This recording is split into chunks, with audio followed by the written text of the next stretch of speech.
സൂറത്തു യാസീനിൽ 13-ാമത്തെ ആയത്തിലെ ഒരു നസ്ഹാബ കാണാം. കുറെ ആളുകൾക്ക് നസ്ഹാബ ഈ ആയത്ത് കാണാം. നിങ്ങൾ ഇത് നസ്ഹാബ ഉണ്ടോ നോക്കിയേ. നസ്ഹാബ കാണുന്നില്ലല്ലോ. എന്നാ കേട്ടോളൂട്ടോ. മസലൻ നസ്ഹാബൽ ഖറിയ, മസലൻ നസ്ഹാബ.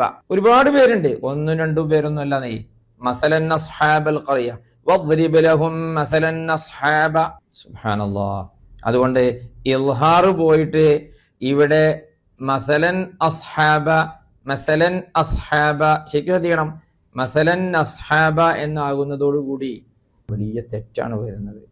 അതുകൊണ്ട് ഒരു കാര്യം ചെയ്യാം, നമുക്ക് യാസീൻ സ്ഥിരമായി ഓതുന്ന ആളുകളുടെ ശ്രദ്ധയ്ക്ക് എല്ലാവരും കറക്റ്റ് ഒരു യാസീന്റെ ഓഡിയോ നമ്മൾ കേൾക്കുന്നു, മുസ്ഹഫിൽ നോക്കി നമ്മൾ അതിന്റെ കൂടെ മെല്ലെ ഓതുന്നു. ഒരു 2 മാസം നമ്മൾ അങ്ങനെ യാസീൻ ഓതാം. എന്നിട്ട് ഞാൻ ഓതുന്നതും മുസ്ഹഫിലുള്ളതും ഒരേപോലെയാണെന്ന് ഉറപ്പ് വരുത്തിയിട്ട് യാസീൻ നമുക്ക് കാണാതെ ഓതാം. എന്താ നിങ്ങളുടെ അഭിപ്രായം?